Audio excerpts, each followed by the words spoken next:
Hello, my pretties, and welcome to another wonderful episode of Furry Found Footage. Today we're going to talk about a little-known film called The Elm-Chanted Forest, which is the first animated feature film ever produced in Croatia.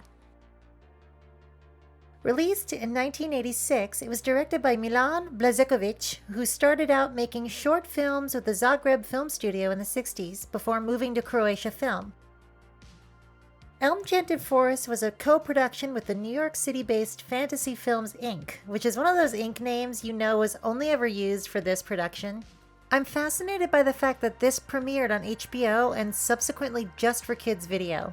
Hi, I'm Noel. You're gonna love this Just for Kids video. Why don't we listen to Noel and get started? I'm going to do this episode a little differently because I don't want to be stuck in the same analysis style, so first I'll introduce the rough plot and then profile the characters. The film opens with the incredibly annoying Baron Burr, some kind of wind-riding soothsayer sprite who screams in obscure prophecies. Know where the wind goes! Know what the wind knows! Not 1 minute into the film and we get an animated sequence of beaver genocide. The apocalypse is already happening and only this dude, the painter, Peter Pallet, can save the forest. In fact, Baron Burr prophesied he would save the forest. After gaining the ability to talk to animals by sleeping under the magic elm, that's where the Elm-Chanted part comes in, the painter meets J. Edgar Beaver, the last living beaver in the entire forest. Our heroes then flee the darkness currently overwhelming the forest, a threat which is only worsening day by day.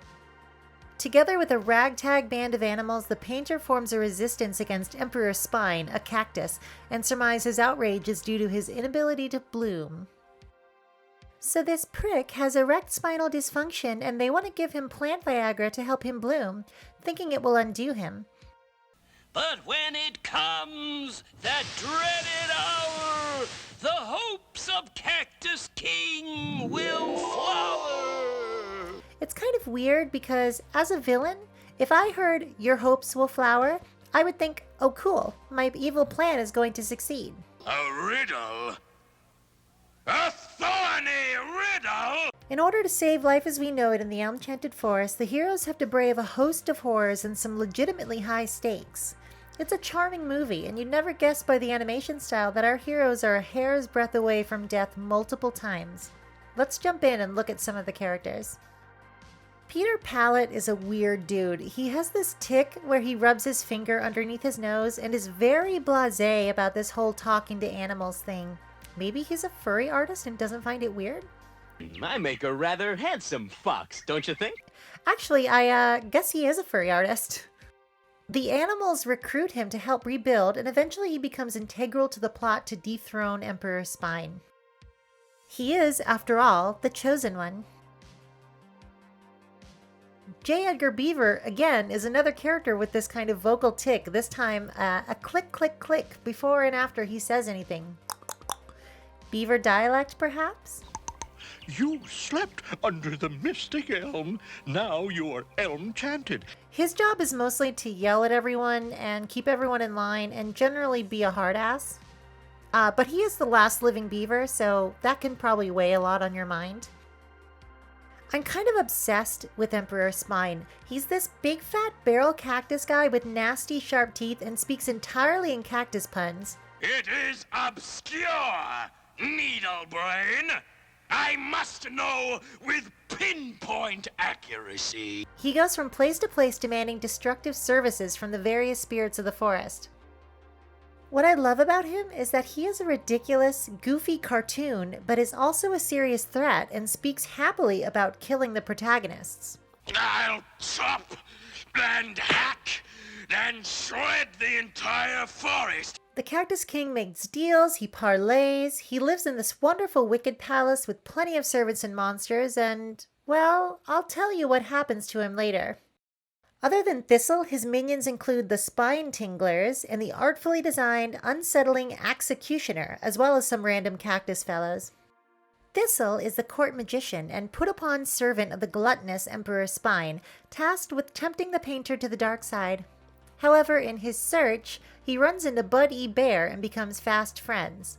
It's symbolic that he pulls a thorn out of his foot because he turns heel halfway through the movie, divesting himself of Emperor Spine's burdensome yoke and acting in his own interest for once.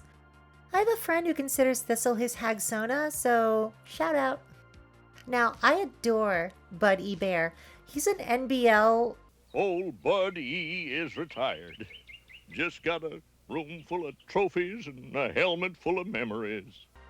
Former NBL star with a great and consistent Southern accent and an endless array of football or big game metaphors ingrained in everything he says. I'm old 83, Bud E. Bear. Oh, well, I knew it'd be a snappy. I threw a hip fake at this rhino. I'll trap him in his own backfield. Thistle here's my teammate. Touch the painter, and there will be no more light bear on the house. Oh, there, son. That's a heavy penalty. And you got a mighty fine offensive line protecting you. Right, Miss Fifi? Mais oui, buddy. He's a jolly guy who sings lead on the stunningly uplifting Let Your Fur Down with a Friend. When your little heart is breaking from the feelings that you hide, there's a place that you are welcome where your little heart can mend. Come with me and let your fur down with a friend. Honestly, after these last few years and an uptick in right-wing demonization of furries, this song hits me right in my wicked little heart. Let's take a listen. They all flock together to where there's music and there's laughter and good times that have no end. Come with me and let your fur down with a friend. Great lyrics that speak of camaraderie in dark times. Buddy introduces Thistle to alcohol and companionship in one day. He's also a capable fighter. Look how he loses it in one of the last battles. Next up is Fifi Fox. Bonjour, Monsieur l'artiste. I am Fifi Fox, and I have come to pose for you. She's ostensibly the furriest character in the movie, and she's cute and all, but she's kind of obnoxious. Her accent is as much of a cartoon as she is, and half the time she moves, you hear accordion music.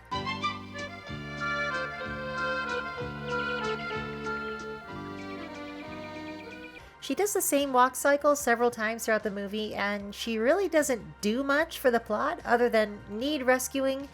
Miss Fifi, look out! And this little Matahari bit to get past enemy lines.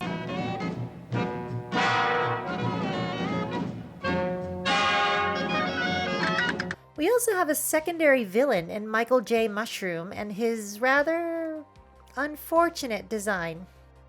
He's brought down terribly toward vaudeville blackface by those lips and gloves. He's got Cupid doll backup singers, and it's really unfortunate that he's designed like this because his song absolutely slaps. It doesn't just slap, it hits. It stabs. It gets you right in the quick. I am cut to the quick.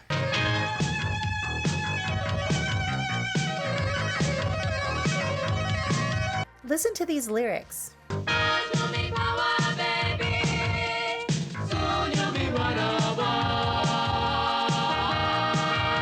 Mushroom power, baby. Soon you'll be one of us. The song is literally about falling into a hole, feeling globs of slime next to your skin, and being transformed into a mushroom by mushroom power. There are thousands and thousands of types of mushrooms in the world. You'll soon be just another one. I don't know about you, but when I think about turning into a mushroom, I think of being dead and rotting and stuff is growing on my corpse. This is horrifying, legitimately horrifying, especially given Michael's transformation toward the end of the song. Next up we have the spirits of the forest. Let's talk about Firebug. I love how creepy this guy is. Firebug? He's this little imp crouched on a rock in the center of the world, and he talks in a sizzling whisper that actually unnerves me quite a bit on each viewing. He lives in the heart of the earth. Now, Emperor Spine, the Cactus King, wants Firebug to grant him flame, but Firebug refuses because I am not a spirit of destruction, Cactus King. I am a spirit of beauty. However, the Cactus King is able to goad the flame into growing by insulting it, whereupon his fireball rage causes a colossal forest fire, exactly what Emperor Spine wanted. Over here, hothead! The firebug's not unreasonable though, look at the concern for his little fire babies. We also have King Neptune, the sleepy swamp spirit who just wants to relax in his aquarium waterbed but is aghast to see an environmental catastrophe is brewing. Mirror, mirror in my hand, show me anything but land. Love this guy's rhymes.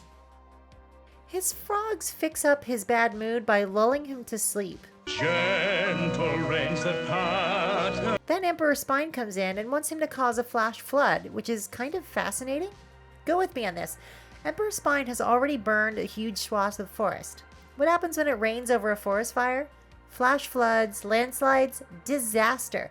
This film's environmental message is actually more subtle than most of its contemporaries. Remember, Fern Gully was 6 years later. In Elm-Chanted, these catastrophes threaten survival in very real ways, but no one comes out to lecture you about how it's wrong, how it pollutes. They just show you the ramifications. Neptune has this bottomless keg that he uses to blast Spine out of there like, get lost, sucker. Sadly, no one puts their mouth on that bunghole. Sorry about that. I'd like to give a small shout out to this little crow who flies around spouting scary C words throughout the movie. Caution! Caution! Calamity! Love this guy. This movie has a lot of great furry characters who may scratch someone's itch, but I wouldn't say anything really overtly furry interest happens. Well, except that. Actually, the villain is defeated through niceification, which I could swear is something I've seen reproduced in furry art.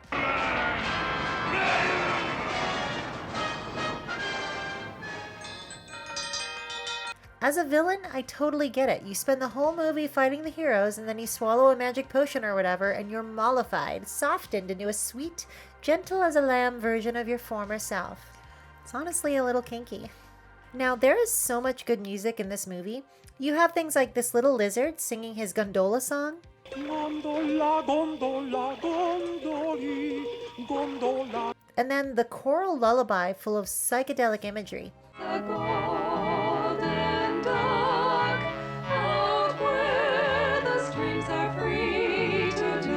The lyrics aren't as strong because it's just standard lullaby stuff, repetitive, but it has a great sound to it.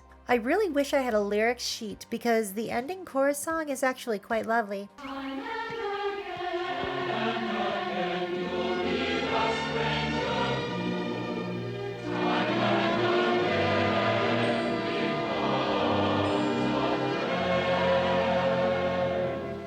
There's emotional weight to this. We've just witnessed the ending and now the painter has to leave the forest forever. I'm sometimes quite blindsided by the way an otherwise silly film can suddenly present a beautiful, poignant ending. The movie's composer was Dennis Leo Grand. Born in 1947, he became a hugely influential music educator, invented the viola/violin teaching aid called the tone shaper, and has premiered his jazz compositions at venues as large as Carnegie Hall. Yes, that Carnegie Hall. He even has his own recording studio in New Jersey. Some of his beautiful original piano compositions are available on YouTube, so find a link in the description if you're curious. Elm-Chanted Forest is the only film he's credited as composing, and I have to say he did a wonderful job. I'd have loved to see his work in more animated musicals. So that's the Elm-Chanted Forest. On first viewing about 10 years ago, I took Elm-Chanted the wrong way. In the 2010s, the state of the film review zeitgeist was shock and slock, and any one of 1,000 YouTube channels featured zany white boys getting fake angry, or worse, real angry, over video games and old movies. This is why I don't review film. There were a lot of hyperbolic value judgments whose main concern seemed to be that these weren't Disney movies and therefore did not have budget to produce a quality film. Sarcasm reached a boiling point, and at the same time that movies and TV tossed away sincerity in exchange for smirking, self-referential drivel. All analysis became flailing cries of crap, crap, crap. I had a podcast and a co-host, and while our look at these sorts of films was always more nuanced, we too were guilty of seeing low budgets and equating it with lack of skill, where lack of funding was the issue. Not every movie has a multi-million-dollar budget, and gone are the days of the VHS or TV special, and I think we're the worst for it. The light is going out in so many mainstream media sources because it's all cyclical regurgitation rather than risk-taking weirdness. Hopefully we can see more indie, low-budget, and international film projects reach wider audiences in the future. And hopefully the label of cash grab is instead leveled at the AAA film industry, who are the grandest grabbers of all. This has been the Dark Sorceress Orlina, and I'd like to thank you again for joining me for Furry Found Footage. I'll see you all next time. Thank you so much for supporting me on Patreon. And thank you to my Laserdisc tier supporters, Norman Whitetail and Ari Henry Drury.